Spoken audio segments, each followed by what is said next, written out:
Okay. So hello everyone. मेरा नाम अरुण कुमार और मैं फिर से इस वीडियो में आपके सामने आया हूँ अपने स्पाइस पार्क सीरीज को कंटिन्यू करते हुए।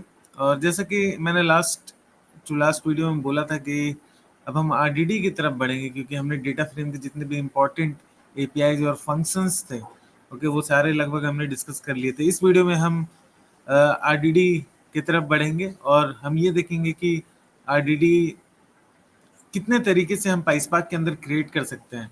ओके, तो जितने भी ऑलमोस्ट आई मीन मेजर तरीके हैं, वेज हैं आरडीडी क्रिएट करने का पाइसपाक में, उन उन सारे तरीकों के ऊपर हम इस वीडियो में डिस्कशन करेंगे।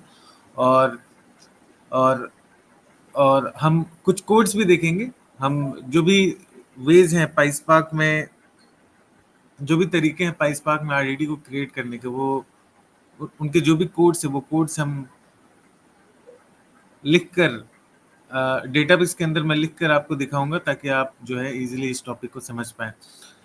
ये इंटरव्यू के लिए बहुत ही इंपॉर्टेंट टॉपिक है। आरडीडी जब आप काम करते हो, जब आप रियल टाइम में इंडस्ट्री में वर्क करते हो, वहां भी बहुत यूज में आता है। ओके, तो आप इसको ध्यान से देखिएगा।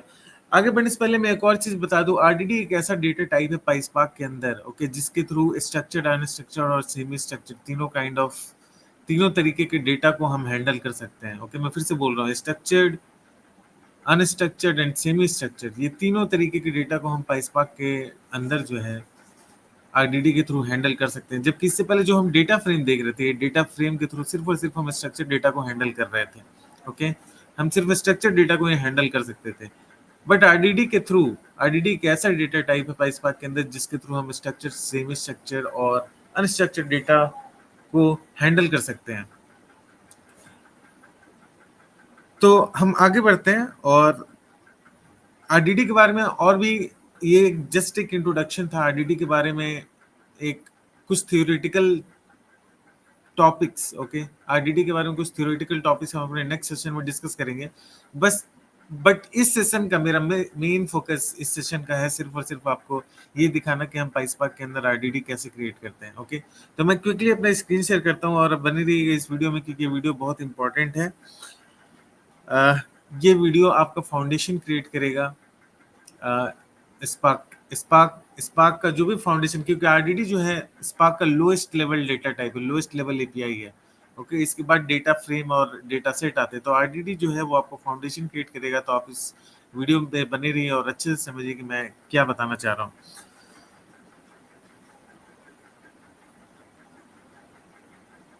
तो मैंने क्विकली अपना स्क्रीन शेयर किया और मैं अपना डेक ओपन करता हूँ। ये मेरा पीपीटी है जो मैंने आप लोगों के लिए बनाया हुआ है। जस्ट तो ये पीपीटी है जो मैंने आप लोगों के लिए बनाया हुआ है ऑलरेडी, और मैंने यहाँ पे कुछ 5 तरीके, 5 वेज मेंशन किए हुए हैं जिसके थ्रू हम आरडीडी को क्रिएट कर सकते हैं। ओके, और मैं क्विकली एक हाइलाइटर पिक करता हूँ और आपको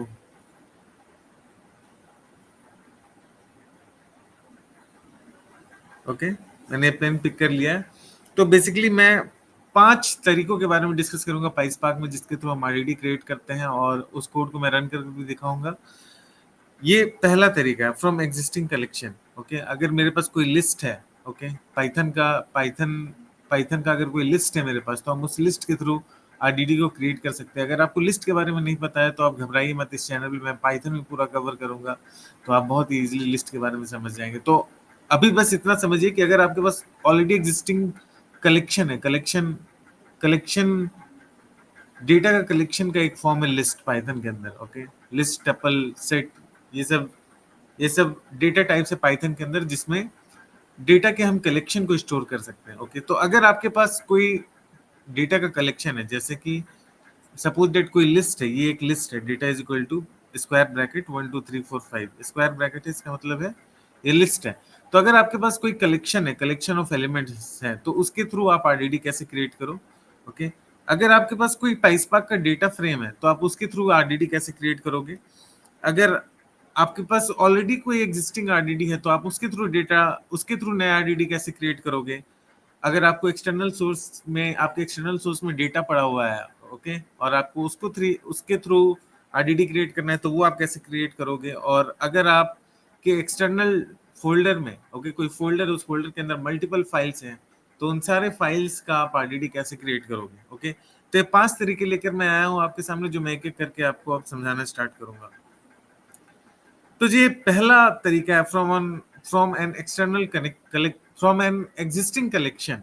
ओके, तो मैं अपने इस नोटबुक में जाता हूँ और मैंने यहाँ पे ये कोड लिखा हुआ है, ये डेटा है और डेटा का कलेक्शन, इसमें 1 2 3 4 5 जस्ट रैंडम नंबर से स्क्वायर ब्रैकेट है, ये पाइथन का लिस्ट है बेसिकली।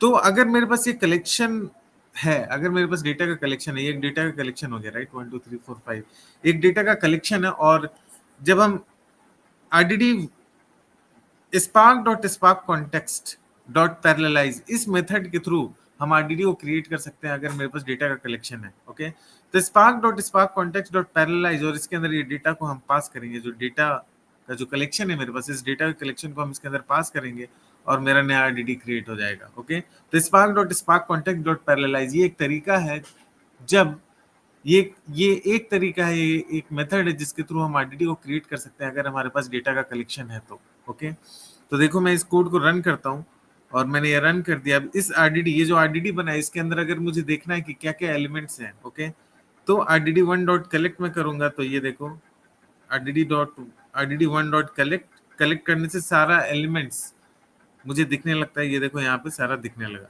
राइट, दिखता नहीं है बेसिकली, कलेक्ट करने से सारे जो मेरा जो आरडीडी है वो उठ करके ड्राइवर नोड पे आता है। अभी आपको हो सके ये चीज आप लिंक ना कर पाओ, मैं आगे चल के कुछ थ्योरेटिकल कॉन्सेप्ट्स पे बात करूंगा, वहां पे मैं इस कलेक्ट को और अच्छे से समझाऊंगा। बट अभी के लिए आप इतना समझो कि इस कलेक्ट मेथड से आपका डेटा जो है वो प्रिंट हो जाता है, दिखने लगता है कि उस आरडीडी में क्या स्टोर है। अब अगर मैं इस आरडीडी का डेटा टाइप देखना चाहूँ कि सही में ये आरडीडी वन जो है वो, ये जो आरडीडी वन है, ये आरडीडी वन जो है, ये जो आरडीडी वन है सही में ये आरडीडी है कि नहीं, तो बस कुछ नहीं हमें करना है, टाइप आरडीडी यहाँ पे लिखना है, और ये देखो PySpark.rdd.rdd टाइप एक पाइथन का मेथड है जिसके थ्रू हम डेटा टाइप को, जिसके थ्रू हम PySpark या फिर पाइथन के अंदर डेटा टाइप को जान सकते हैं कि जो भी हमारा वेरिएबल है, ओके, उसका जो भी हमारा ऑब्जेक्ट है उसका डेटा टाइप क्या होगा। ओके, तो ये देखो ये इसका डेटा टाइप आ रहा है rdd.rdd, इसका मतलब है कि ये जो बना rdd1 spark context parallelise method को यूज करके, और इसके अंदर मैंने डेटा, ये जो कलेक्शन ऑफ एलिमेंट्स था इसको पास कर दिया। ये जो rdd1 बना, ये rdd1 एक तरीके का क्या है, ये rdd1 एक तरीके का एक तरीके का आरडीडी है। ओके, तो ये मेथड 1 था। अब हम मेथड 2 की तरफ बढ़ते हैं, जिसमें हम आरडीडी को क्रिएट करेंगे एक डेटा फ्रेम के थ्रू। तो ये डेटा है राइट, डेटा के अंदर फिर से मैंने कुछ रैंडम डेटा लिया हुआ है राइट, 1 एलिस 29 2 बॉब 35 3 कैथी 23, और कुछ कॉलम्स को मैं डिफाइन कर रहा हूँ। पहला कॉलम आईडी, दूसरा कॉलम नेम, और तीसरा कॉलम एज। तो ये पहला जो वैल्यू है वो होगा आईडी, दूसरा नेम होगा, तीसरा एज होगा। पहला होगा आईडी, दूसरा नेम होगा, तीसरा एज होगा। ओके, तो इस तरीके से ये कॉलम्स के अंदर मैंने जो भी मेरा जो मैं डेटा फ्रेम बनाना चाहता हूँ, एक सैंपल भी डेटा फ्रेम में बनाने की कोशिश कर रहा हूँ बेसिकली। तो जो भी मैं डेटा फ्रेम बनाना चाह रहा हूँ उसका जो भी कॉलम नेम्स होगा वो कॉलम नेम्स मैं यहाँ पे डिफाइन कर रहा हूँ। ओके, और उसके बाद spark.create डेटा फ्रेम, ये एक तरीका है जिसके अंदर हम PySpark के अंदर डेटा फ्रेम क्रिएट करते हैं। ये मैंने अपने बहुत ही बिगिनिंग सेशंस में आप लोगों को एक्सप्लेन किया हुआ है। तो spark.create डेटा फ्रेम, और इसके अंदर मैं 2 चीज पास कर रहा हूँ, एक डेटा एंड एक कॉलम। ओके, ये डेटा एंड देन कॉलम्स। जब मैं ये 2 चीज को पास करूंगा और डिस्प्ले डीएफ करूंगा, डिस्प्ले डेटा फ्रेम करूंगा, तो फिर जो है मेरा ये डेटा फ्रेम मुझे जो है दिख जाएगा राइट। ये देखो ये डेटा फ्रेम क्रिएट हो गया।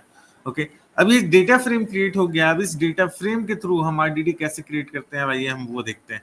हमें कुछ नहीं करना है, बस बहुत ही सिंपल, हमें कुछ भी नहीं करना है। मैं यहाँ पे कोड ही लिख के दिखाता हूँ। मेरा डेटा फ्रेम क्या है, डीएफ। अगर इस डीएफ डेटा फ्रेम को मुझे आरडीडी में कन्वर्ट करना है तो मुझे लिखना पड़ेगा df.rdd, और यहाँ पे मैं लिख देता हूँ कुछ आरडीडी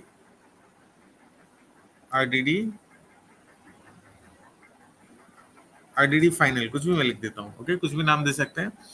तो df.rdd जब मैं करता हूँ, data frame name .rdd, okay, जब मैंने ये किया तो आरडीडी फाइनल जनरेट हुआ। अब RDD फाइनल के अंदर जो भी डेटा है उसको मुझे देखना है, तो मैंने आपको क्या बोला कि आपको बस कलेक्ट मेथड का यूज करना है। आप कलेक्ट मेथड को यूज कीजिए और आप इस RDD के अंदर जो भी डेटा पॉइंट्स है आप उसको देख पाएंगे। देखिए इस RDD के एलिमेंट्स है। अब ये रो क्या है इसके बारे में मैं आगे आने वाले सेशंस में आपको समझाऊंगा, बट अभी के लिए बस आप इतना समझिए कि डेटा फ्रेम से भी हम RDD क्रिएट कर सकते हैं, और RDD के अंदर क्या एलिमेंट्स उसको अगर मुझे देखना है तो मुझे इस कलेक्ट मेथड को यूज करना पड़ेगा। ओके, आई होप कि आपको ये कॉन्सेप्ट्स क्लियर हो रहे होंगे। अब मैं तीसरे मेथड पे जाता हूँ, फ्रॉम अनदर RDD। दूसरे RDD से हम RDD कैसे क्रिएट करें। ओके, दूसरे RDD से हम RDD कैसे क्रिएट करें।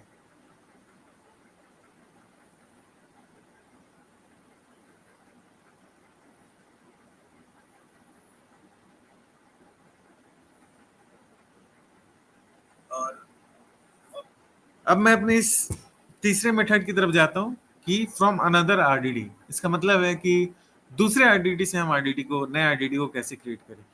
तो स्पार्क के अंदर एक कॉन्सेप्ट है एक्शंस एंड ट्रांसफॉर्मेशंस। ओके, तो जब भी हम किसी RDD के ऊपर कोई ट्रांसफॉर्मेशन अप्लाई करते हैं तो वो हमेशा एक नया RDD का जनरेशन करता है। ये एक बहुत ही इंपॉर्टेंट कॉन्सेप्ट है और इसके बारे में भी हम आगे डिस्कस करेंगे काफी डिटेल में, but at this moment of time मैं बस आपको RDD क्रिएट करना सिखा रहा हूँ कि कितने तरीके से आप स्पार्क के अंदर RDD क्रिएट कर सकते हैं। ओके, क्योंकि ये जनरली लोग इसमें कंफ्यूज रहते हैं कि कितने तरीके के, कैसे कैसे हम RDD क्रिएट कर सकते हैं। तो वो सारे जो इंपॉर्टेंट वेज हैं उसको मैं लिस्ट डाउन कर रहा हूँ। ओके, तो दूसरे RDD से भी हम RDD क्रिएट कर सकते हैं। अगर मेरे पास एक RDD1, अगर मैंने उस पर कोई ट्रांसफॉर्मेशन अप्लाई कर दिया, अगर मैंने उस पर कोई ट्रांसफॉर्मेशन अप्लाई कर दिया, ओके, एक्शंस एंड ट्रांसफॉर्मेशन एक कॉन्सेप्ट है पाइस्पार्क के अंदर। तो अगर मेरे पास RDD1 उसके ऊपर अगर मैंने कोई ट्रांसफॉर्मेशन अप्लाई कर दिया, उसके ऊपर अगर मैंने कोई ट्रांसफॉर्मेशन अप्लाई कर दिया, अगर मेरे पास कोई RDD1 इसके ऊपर अगर मैंने कोई ट्रांसफॉर्मेशन अप्लाई कर दिया, तो मुझे मुझे एक नया RDD मिलेगा, और सपोज दैट उस RDD का नाम मैं रखता हूँ RDD2। एक RDD है उसके ऊपर ट्रांसफॉर्मेशन अगर मैंने अप्लाई कर दिया तो मुझे एक नया RDD मिलेगा जिसको हम कह सकते हैं RDD2। ओके, तो हम यहाँ आते हैं और जैसे कि आप देखिए यहाँ पे, ये इसको मैं इस कोड को यहाँ नीचे रखता हूँ, इसको मैं हटाता हूँ यहाँ से। बस अब ये देखिए कि मैंने बस एक सैंपल RDD क्रिएट कर लिया, कुछ डेटा पॉइंट्स हैं और एक RDD1 मैंने क्रिएट किया। ये वही वाला जो मैं बोल रहा हूँ आपको कि एक RDD1 है, उसके ऊपर मैं ट्रांसफॉर्मेशन अप्लाई करूंगा तो मुझे एक नया RDD मिलेगा RDD2। तो RDD1 मैं क्रिएट कर रहा हूँ, उसके ऊपर एक ट्रांसफॉर्मेशन अप्लाई करूंगा और एक नया RDD2 जनरेट करूंगा। ओके, तो ये मैंने फर्स्ट मेथड आपको बताया था, right, spark dot spark context dot parallelise. उसके अंदर मैं डेटा कलेक्शन को पास कर रहा हूँ तो मुझे एक नया RDD जनरेट हो जाएगा। मैं क्विकली इसको रन करता हूँ और रन करने के बाद ओके, मैं एक इस मैप मेथड का यूज करता हूँ और मैप उसके अंदर मैंने लेमडा यूज किया x:x,2। सो बेसिकली हो क्या रहा है, ये कोड, इस कोड के डेप्थ में भी नहीं जाते हैं। सो बेसिकली मैप एक तरीके का ट्रांसफॉर्मेशन है पाइस्पार्क के अंदर। ओके, मैप एक तरीके का ट्रांसफॉर्मेशन है पाइस्पार्क के अंदर। पाइस्पार्क के अंदर बहुत सारे टाइप्स के ट्रांसफॉर्मेशन हैं, तो मैप जो है वन ऑफ द टाइप है ट्रांसफॉर्मेशन का। तो इस मैप के थ्रू हो क्या रहा है, बेसिकली इस मैप के थ्रू हो क्या रहा है कि हर इस ये जो मेरा RDD क्रिएट हुआ, ये RDD1 हमने क्रिएट किया, राइट। अगर इसके अंदर का मैं एलिमेंट देखूं तो मैं क्विकली यहाँ पे RDD1 डॉट कलेक्ट यहाँ पे लिखता हूँ और मुझे इसके अंदर के सारे एलिमेंट्स जो है, स्पेलिंग मिस्टेक, मुझे इसके अंदर के सारे एलिमेंट्स जो है वो यहाँ पे दिख जाएंगे, राइट। ये एलिमेंट्स है। तो map lambda x multiplied by 2, इसका मतलब है, मैप का मतलब है कि हर एलिमेंट के ऊपर मुझे ऑपरेशन करना है। इसमें जितने भी एलिमेंट्स हैं हर एलिमेंट के ऊपर मुझे ऑपरेशन करना है, और x इस हर एलिमेंट को डिनोट कर रहा है।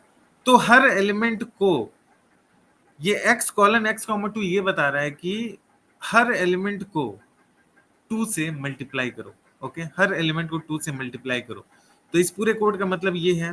ओके, मैप मतलब हर एलिमेंट के ऊपर ऑपरेशन करना है, राइट। और लेमडा x:x मल्टीप्लाइड बाई 2 का मतलब है कि हर हर एलिमेंट के ऊपर मुझे x मल्टीप्लाइड बाई 2 करना, मतलब हर एलिमेंट को मुझे 2 से मल्टीप्लाई कर देना है। तो इस कोड को अगर मैं रन करता हूं, एक नया RDD3 क्रिएट हो रहा है, RDD1 dot map lambda x:x,2। इस कोड के लिखने से एक नया RDD का क्रिएशन हो रहा है जिसको हम RDD3 बोल रहे हैं, और RDD3 डॉट कलेक्ट से जितने भी एलिमेंट्स है वो मुझे वो मुझे प्रिंट हो जाएंगे यहाँ पे। तो ये देखिए यहाँ पे ये जो भी इनपुट में मेरे एलिमेंट्स है 1 2 3 4 5 वो सारे के सारे एलिमेंट्स जो है वो 2 से मल्टीप्लाई हो चुका है और मेरे आउटपुट में आ रहा है 2 4 6 8 10। ओके 2 4 6 8 10। तो यहाँ पे हमने क्या किया, और इस RDD3 का अगर मैं टाइप दिखाऊं आपको, ओके इस RDD3 का अगर आप टाइप देखोगे तो इस यहाँ भी आपको दिखेगा कि इसका टाइप है PySpark.rdd.pipeline.rdd, राइट। तो बेसिकली ये जो RDD3 क्रिएट हुआ ये भी एक तरीके का RDD है। अब हम अपने एक दूसरे मेथड के ऊपर जाते हैं जिसके थ्रू हम RDD को क्रिएट कर सकते हैं PySpark में, और वो मेथड है reading from external sources using text file. Okay अगर मेरे पास कोई फाइल है जिसके अंदर डेटा प्रेजेंट है, अगर मुझे उसको एक RDD के फॉर्म में रीड करना है डेटाब्रिक्स के अंदर, तो हम उसको कैसे कर सकते हैं। ओके अगर कोई एक्सटर्नल सोर्स सिस्टम है जिसमें फाइल्स पड़े हुए हैं और मुझे उसको RDD के फॉर्म में रीड करना है अपने डेटाबेस के अंदर, तो हम वो कैसे कर सकते हैं।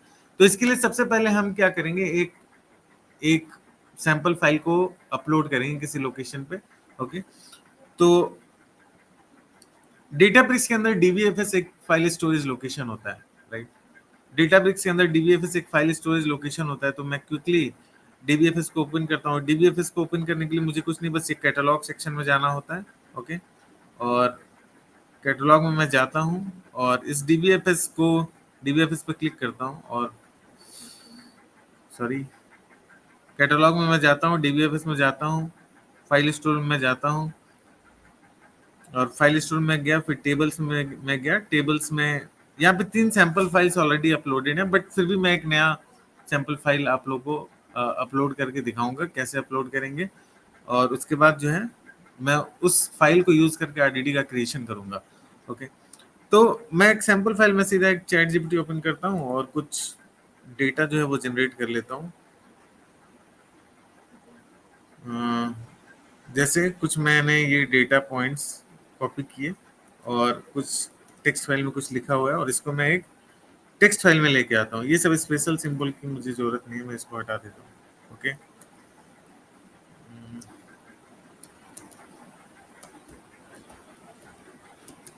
ओके और इसको जो है मैं क्विकली कर लेता हूँ सेव। ओके अपनी ई ड्राइव में सेव करता हूँ और यहाँ मैं लिख देता हूँ इनपुट डेटा, इनपुट डेटा।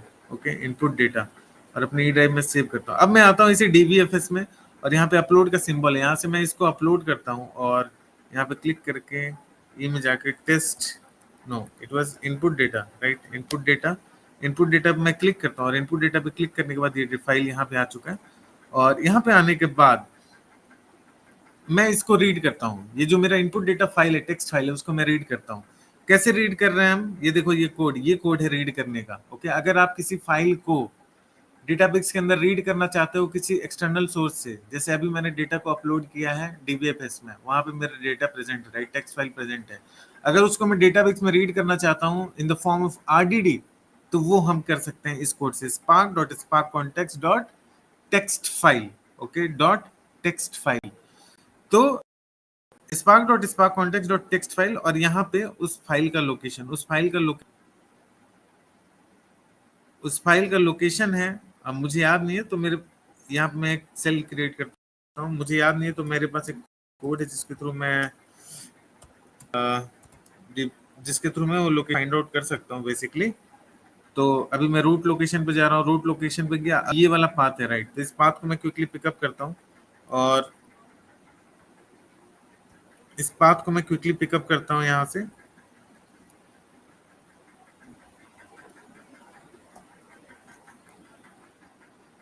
और यहाँ पे टेबल्स, इस टेबल्स के अंदर मेरा फाइल प्रेजेंट है /tables।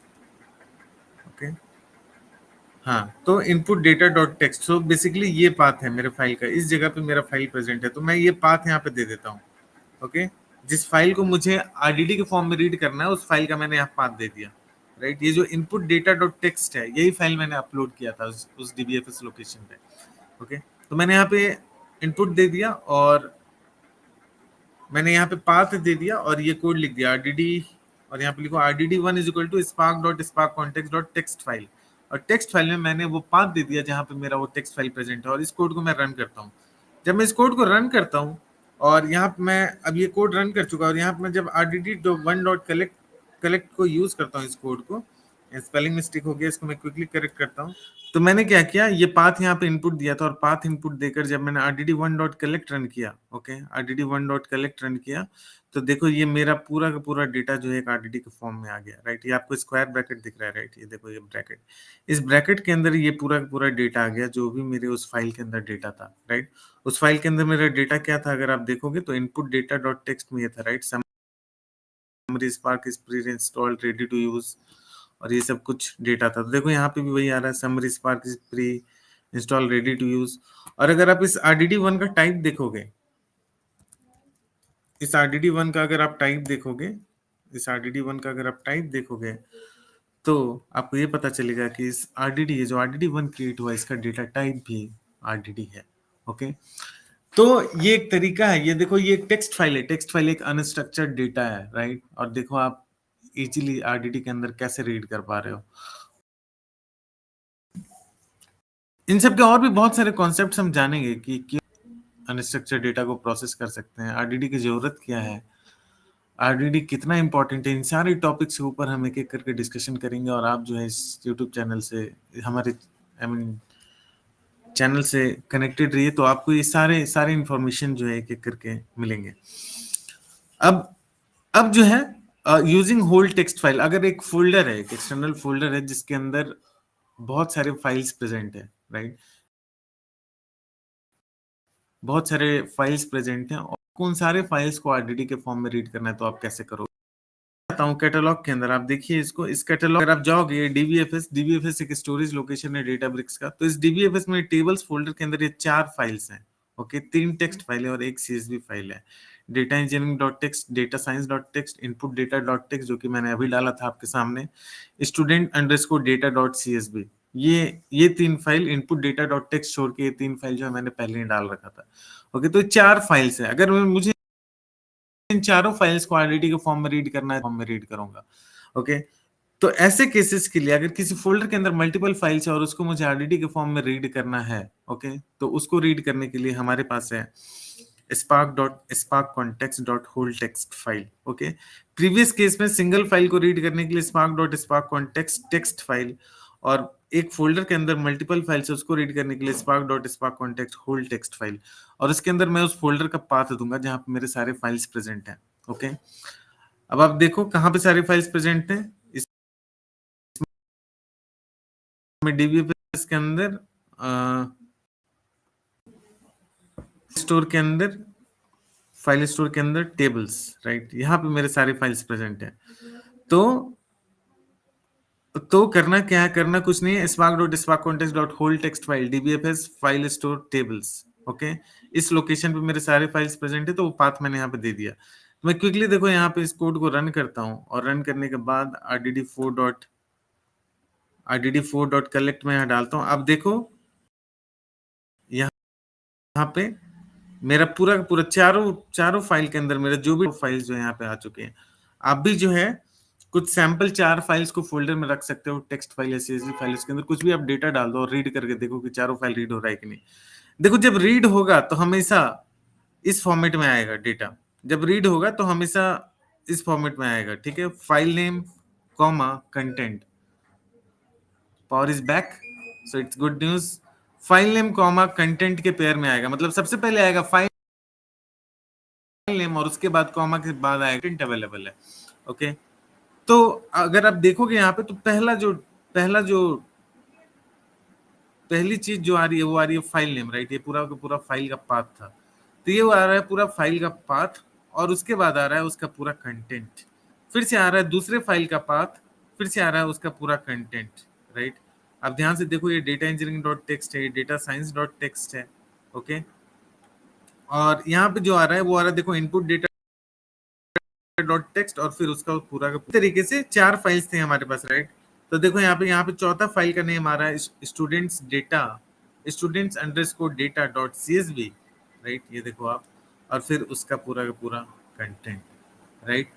तो ये था हमारा 5वां मेथड, जिससे एक फोल्डर के अंदर जितने भी फाइल्स हैं उसको अगर मुझे RDD में रीड करना है, ओके, तो मैं इस whole text file spark.sparkcontext.hold text file method की हेल्प से मैं इसको रीड कर सकता हूँ। ओके, अब हम ऊपर जाते हैं और ये सारा जो कोड्स हम लिख रहे थे, ओके, ये सारा का सारा कोड अभी हम कम्युनिटी एडिशन पे लिख रहे थे। ओके, अगर आप, जैसे कि मैंने अपने लास्ट वीडियो में बताया था, ओके, मैंने अपने लास्ट वीडियो में बताया था, मैं जस्ट ऐसे ही रन कर दे रहा हूँ ताकि क्लस्टर बंद ना हो काफी देर से होने, सॉरी, यस। तो जैसे कि मैंने अपने लास्ट वीडियो में आप लोगों को बताया था कि डेटाब्रिक्स ने अपना फ्री एडिशन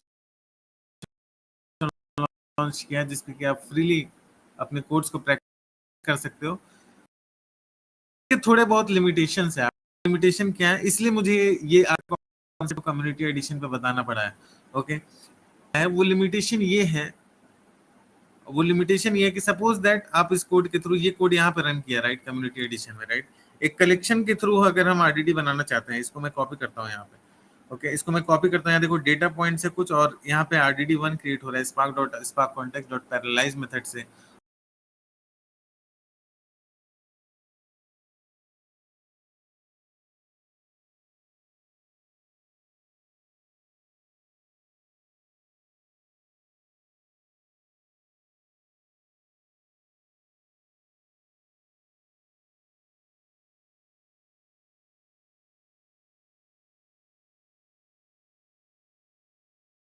क्लस्टर हम क्रिएट नहीं कर रहे हैं, ये हम क्रिएट नहीं करते, तो डेटाब्रिक्स फ्री एडिशन के अंदर हम अपना क्लस्टर नहीं क्रिएट कर सकते। ओके, ये सर्वरलेस क्लस्टर है, ये पूरा का पूरा डेटाब्रिक्स मैनेज करता है, इसको हम मैनेज नहीं करते।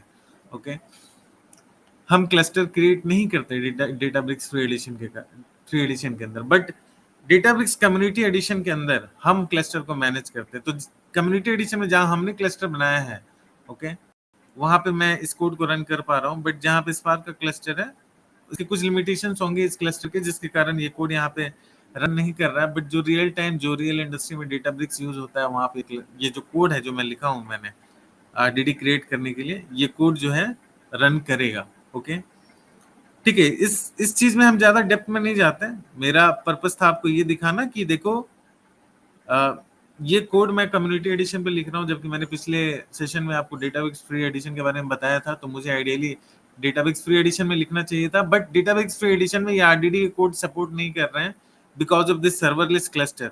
ओके, ये सर्वरलेस क्लस्टर, इसको हम क्रिएट नहीं करते हैं, ये डेटाबेस की तरफ से ऑलरेडी क्रिएटेड आता है। ओके, तो हमने जो है क्या किया,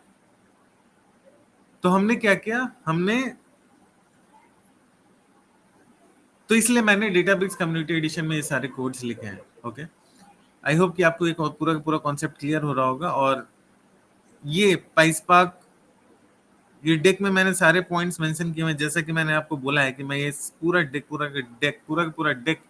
आप लोगों को दूंगा। तो आप मेरे चैनल से, आप जहां भी ये वीडियो देख रहे हैं, लिंक्डइन पे, फेसबुक पे, या फिर यूट्यूब पे, आप जहां भी ये वीडियो देख रहे हैं, आप वहां कनेक्टेड रहिए। जब मैं ये पूरा डेक और ये कोड अपलोड करूंगा अपने गिटहब पे, ओके, गिटहब पे या फिर टेलीग्राम चैनल पे कहीं ना कहीं अपलोड करूंगा, तो ये आप जो है इस पूरे डेक और कोड को यूज कर सकते हैं अपने लर्निंग पर्पस के लिए। ओके, आई होप कि आपको ये वीडियो पसंद आया होगा, और नेक्स्ट वीडियो में हम RDD के कुछ थ्योरेटिकल, इंपॉर्टेंट थ्योरेटिकल कॉन्सेप्ट्स के बारे में जानेंगे, क्योंकि ये RDD फाउंडेशन है पाइस्पार्क का, ये सबसे पहला एपीआई है, सबसे लोएस्ट लेवल एपीआई है। इस एपीआई को समझना बहुत ही जरूरी है। ओके, अगर आप ये समझ जाओगे तो पाइस्पार्क will become very easy for you. Okay, thank you everyone, thank you, take care, stay connected with my channel and stay connected with me. आप बहुत सारे टेक्निकल टॉपिक्स जो है मेरे इस चैनल पे सीखोगे। Thank you everyone, take care, bye.